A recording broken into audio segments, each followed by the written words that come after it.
All right, it's working. All right, hello. Welcome to the Corona Apocalypse. Dun, dun, dun.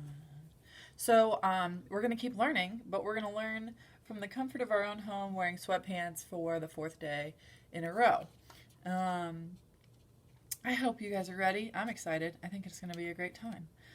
So today what we're going to be talking about is a little bit more about Sn2, but specifically the solvent that we use.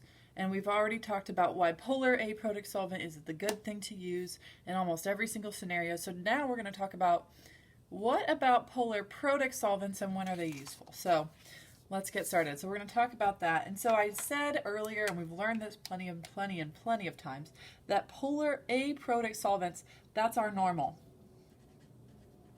That's our normal for Sn2. For Sn2, we always, almost always, use polar aprotic solvents. Now there is a weird scenario about using polar protic solvents instead. And so this is our weird. This is weird for Sn2 in specific. For Sn1, it's completely normal. We almost always use that. But why do we use polar aprotic solvents versus polar protic? Well, we mentioned before that there's that partial plus and partial negative, and the partial negative usually lives around the outside of these molecules, and what that ends up doing is that partial negative around the outside doesn't bother our nucleophile. Our nucleophile is just happy staying the heck away from these polar protic solvents, aprotic solvents that are going to contribute more to that negative charge because they're like, I'm negative, you're negative, I'm going to go the other direction. And they're like, cool. Leaves it alone. This also speeds up the reaction. This speeds up the reaction, making it more better, as some might say. But we see these polar protic solvents in a couple of scenarios, and we're going to touch on why that's important and what that could be useful for. It is specifically useful for when we're doing Sn2 with halogens. And there's this reason called solvation. So I'm just going to tell you what happens, and then we're going to explain why it happens. Okay, let's do it. So normal situations, we have, I'm going to say polar aprotic. That's our normal.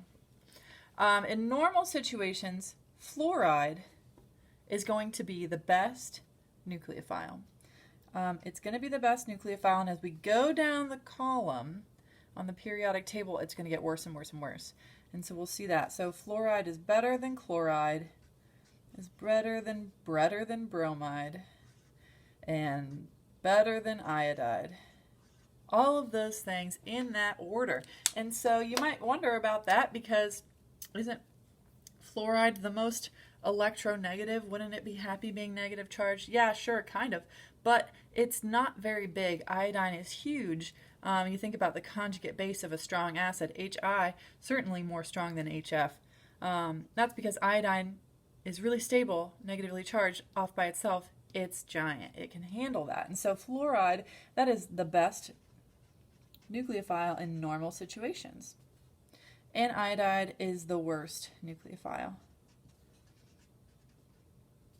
It's the worst nucleophile in a normal situation. And so then we kind of switch that up. Polar protic solvents are going to be the same order flipped. So fluoride, instead of being the best nucleophile, it's actually going to be the worst nucleophile now. And the order is the same. So this guy is the, he was already uncapped, worst nucleophile. And this is the best nucleophile. And why this has to do with something called solvation. Solvation effects, and we'll talk about why that is. So maybe take a screenshot or write that down so you remember this order, normal, not normal, for Sn2 in specific, and what makes something a good or bad nucleophile. So you've got it, let's get it. So let's just say you've got a swimming pool filled with methanol.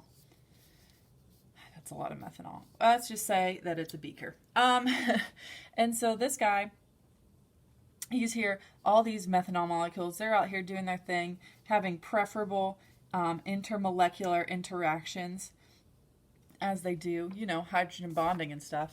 And then all of a sudden, you're minding your own business when sodium comes in. And sodium ruins everything. And they're all like, dang it, who invited him? Anyway, sodium is here. They got to reorient themselves around sodium because sodium is plus charged. This sodium cation is plus charged, and all these oxygens here are partial negative charged. And so these guys are coming around, filling in that space, solvating. It's like a solvent shell is what we call it. That sodium cation, so that it's kind of helping stabilize that plus charge. These oxygens, granted, these are wiggling around and moving around because that's what they do. But if you had to take a screenshot of it or something like that, a snapshot of it, that's what it would kind of look like in a solvent shell around that sodium, partial negative pointed in towards the partial plus. Now, let's say we, instead of having a sodium, we had fluoride. And notice how the F minus, I put that in green instead of red so as to not trigger anyone. That was a joke. I hope it was funny. This fluoride, this is going to move. These methanol molecules are going to reorient themselves around this fluoride. Why? Well, he's negatively charged.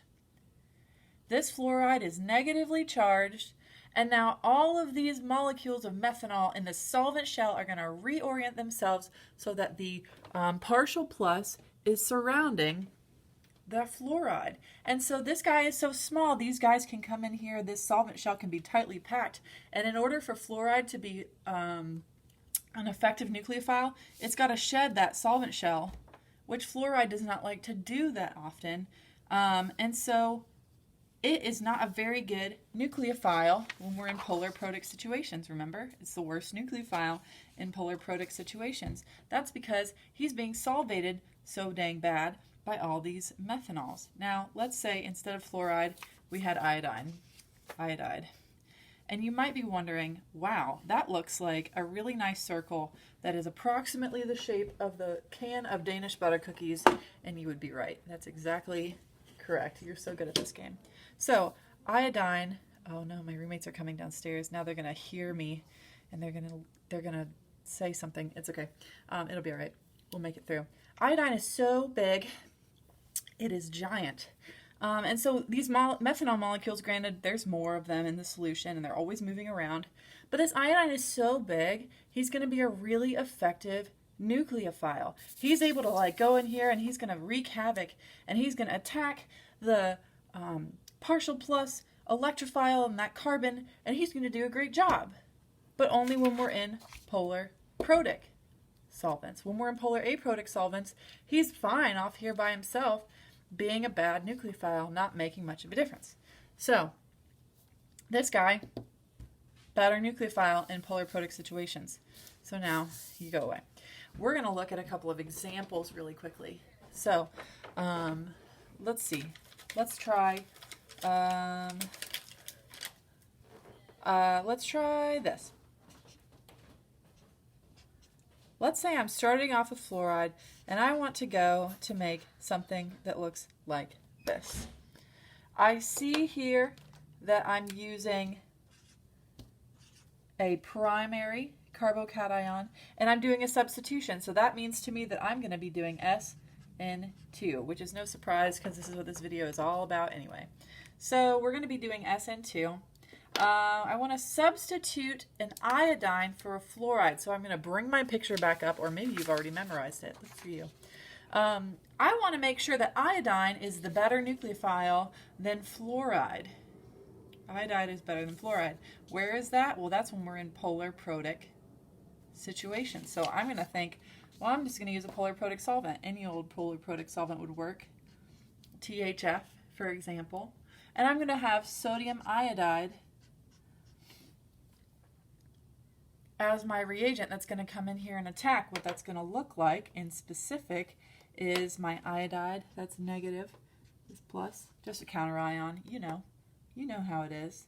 What color do we want? Let's do red.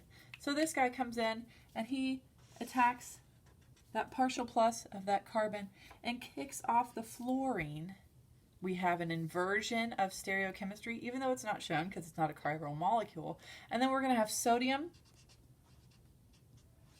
plus and fluoride minus hanging out there on the other side. Versus, now let's try another example. Let's do, let's throw a benzene in there. That seems nice.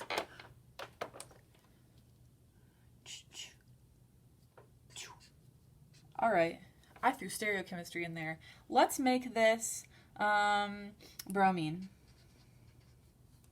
I'm going from bromine to, let's just say I want to do chlorine in the end.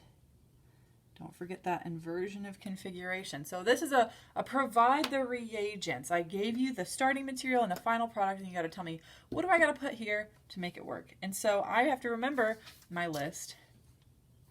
Right now I have bromine. So bromine is one of these two. Which one has chlorine as the better nucleophile? It's not the polar protic, it's the polar aprotic is where the chlorine is a better nucleophile. And so let's just choose, oh no, look, I put a polar protic solvent in here. What a fool. Let's do methanol. Sorry, my bad. Let's use THF here instead. So we want to use a polar aprotic solvent to get this to work, and I'm just going to use sodium chloride, a little table salt. It's going to do the same deal. Sodium is negatively charged. Chlorine is negatively charged, sodium is plus charged, and I'm going to come around here, backside attack, Sn2 style. Going to do the inversion of configuration. Now I have sodium, the counter ion, hanging out with not chloride anymore, bromide. So these are the examples that you might see on quizzes or exams where you're going to have to do Sn2 with a halogen, and you're going to have to know what solvent am I going to use. So if you have any questions, you can leave them in the comments, or we can talk about that on our Zoom recitations. So have a great time and stay safe out there.